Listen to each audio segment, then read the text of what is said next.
kugenda ebbanja lyamwe nga Busimaili ligona bbanja lyamwe tosobola kugenda mu bbaala oba mu kifo kisanyukirwamu ng'abantu bazze kunyumirwa ndongo ate n'oleetawo ebintu ebyentalo Ronnie bwe mba sikwagala sijja wooli I have no problem with things ng'abantu batandika okugamba ate bwe mba njogera opinion n'ekintu ekimu nga bw'ombuziza sigenda nnyo ku personal attack. Twayingirira mu weekend actually gomwe yalesa opinion ng'ogezako elaborating about incidents yabawe ya King Saha wakazi we couple between Saha and Honorable Minister Kasolo. For starters, Saha ikintu kyakola ku stage kyali kituufu kikolebwe at that moment. Thank you. To be honest with you, mbadde saagala kwoddamu nakwogera bintu ebyo twabyogera luli naye kati nga bumanyi we have so many people are idle mu ggwanga lyaffe ekijja kye bagenda nakyo n'ayogera kyatategeera okola opinion ku kintu Ronnie olina okuba nga oli watho ogikola. Nze kyobola togenda kunsanga mu bintu nga ntudde mu buti ndisikasinga kino kiri njogera bye nina kwogera ate bwe nkola ekintu ne mmala okukyogera and that's it. I have no problem with any person. Kuba nalabye bwe twakoze interview eyo bwe twabadde somewhere nalabye nga mwami Saha n'abalala abamu bagamba Lwamiti tasaanye kwogera ati yandikoze bwati ne bwati but you see nayogera opinion yange ekyokubiri let me set this straight. I have no problem with things ng'abantu batandika okugamba ate bwe mba njogera opinion n'ekintu ekimu nga bw'ombuziza sigenda nnyo ku personal attack. I cannot come and talk about Saha this that no njogera at a moment ekiriwo tekijjako Saha kuba muyimbi mulungi tekijjako Saha kuba nti abadde mu industry 20,000 olwaleero yali boyita abayimbi abasoboka abasatu n'abali aba vocally abayimbi abalungi Saha ali part of it yali bataba number 2 ajakuba nambe so n'olwekyo ekintu kimujjako but my point is nti call a spade and regardless I don't care what you think about me. I mean tunangola kyati nenze nkubuulya ne gamba this si kirungi kyabadde kikyamu statement ziyakoze nga waliwo minister. That was my point. Yandibadde abazibikako n'alinda n'akola ate n'ekira asisi teyejjusa you lose nothing. Nze era singa tuziruni nti oli kyali wange badde saaga kuddamu kwogera ku bintu ebyo nabyogedde ne biggwa but what I can emphasize right now is the fact that what Saha said to me in my your democratic opinion you that is me my Lwamiti take it or leave it ate onankola ki tulya nkubulidde ne kati bambi bolusi bayina abantu ababeera nabo ne yakoze bwati ne bwatuula n'alaba binayogedde naye ajakula nti nayogedde ebintu ebiri sensible saalumbye saavumye nze sivuma abagoberedde ebintu byange byonna byenkola ne byenkola Ronnie I don't attack nobody. I don't like that. Njagala nnyo okuzimba nti music wa Uganda politics yamu era mwami Saha mbadde nkusaba anti bagambye tatuwa amagezi nze sijja kakuwa kubanga it's okay watu oyagala kuwuliza kingamba it's fine you can take it or leave it naye yandibadde yeewala ebintu ebiri political abeere ku muziki na ku ndongo endongo yaffe emaze ebbanga ddene Ronnie nga tuteke abantu tebajja mu bivu babikoowa kati kazibwe kapo ekyabadde kiraze nti abantu bataza okuddamu okwogera endongo yaabwe regardless oba ono wa NRM oba wa NUP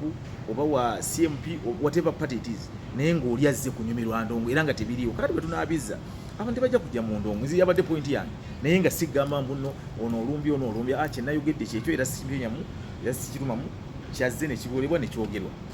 Saha ne Kasolo balina ensonga zaabwe bandizi harmonizinze batya was that the right time or right place tosobola kugenda ebbanja lyamwe nga Busimaili ligona bbanja lyamwe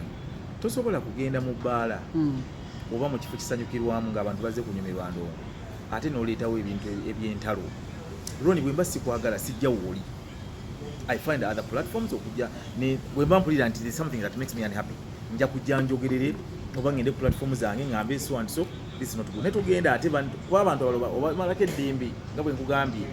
ekyokubiri kino nja kiddamu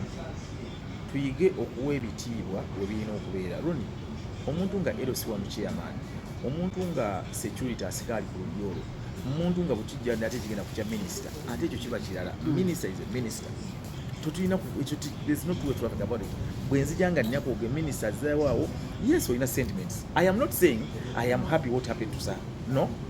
naye kyengeza kugamba nti forum woyogerera kino is this the right dialogue wogitadde that's my point tekiri kugamba mbu simanya ki kakati ndabye yobu akachere abantu abali useless bakuvumye kiro kiramba bakoledde live kati banangola ki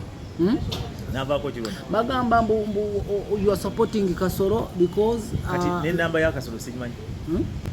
I don't even know him simaina I don't even speak I last talk to that man when honorable Kasoro I think before elections we met somewhere waliwo abantu bangi Anita Mungyo yali atuyise yalina kiyategeze yewa ebukedi that's when I last spoke that man the even bagasemu n'ensonga za Munyagwa just because King Saha alina obutakkaanya bwe ne Munyagwa era ensonga lwaki wavuddeyo n'okola mbu statement egamba nti Saha kyewakoze kibi since the spokesman wa Mwami Baraka Munyagwa I am not the spokesman of the CMP ajogirira okay ekyokubiri nze by the time nze kankubulire nze muntu ali objective nga mtupe ensonga zange I did not even think about Mwami Munyagwa sayo naye nalabye nga situation kiki osobola okwogera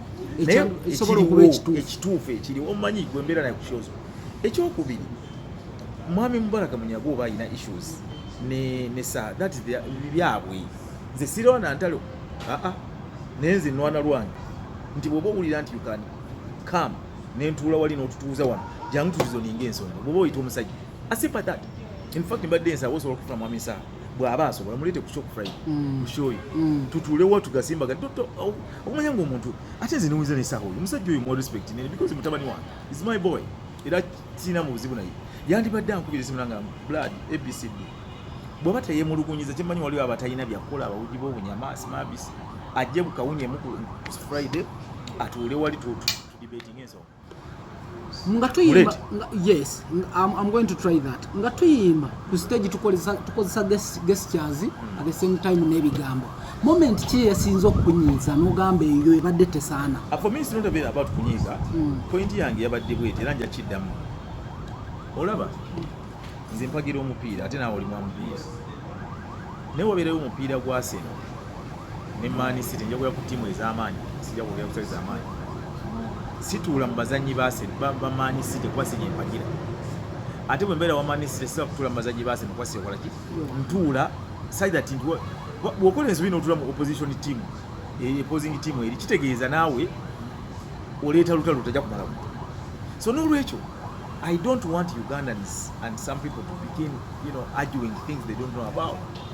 otegera muganda wange nti omusajja ono yekubidde side omusajja ono ali bwati no ekintu bwe and this is how by the way wetugenda okudevelopinga n'ensi yaffe gitwala mu maaso tulekera okutunulira ebintu ebitaliimu bya bogus no tutunulire ensonga nga tulanga ensonga zirina okukola ki okutunulirwa Mwami Lwamiti Kaswada zewagira Kapo nga tumaliriza kiina engeri gye kikosaamu Kapo mu mikwano gye because tukimanyi omuntu akuwagira abakyaliyo ndowooza omutegesi ye nga Mwami Kapo yayise abantu because Kapo muntu w'abantu bangi abimbidde emyaka nga 3 plus I think this is one of these big first shows zakoze ez'amaanyi bw'abanga afunye abantu ab'enjawulo ne bajja okuba ne muziki gwe mulungi ne bajja omusupportinga it has nothing to do ne beyagamba nti kigenda mu affecting in any way however ye ng'omuntu yandibadde abriefing omusajja nti you know what show eno nsubira kakuba nalabye ne mwani ono nembidde so many people were there nti we are not political wa politics yabo otherwise siyinza okuba ekizibu mwate Mwami Kazibwe Kapo olw'okuba nti teyalaze effujjo lyonna yabadde ekyo kye bayita eri omusajja muwe ebimuli yabadde kaamu n'abamukakkamu kyo neggwa n'okuggwa n'akola ki nakwate kubonaagenda naye nga alina kapasite ogamba nti wabwire byonna biggalewo is a minister bro alina kapasite n'amaanyi ago naye kye yakoze and that's it kati bwe mpulira just omuntu ali out there atali civilized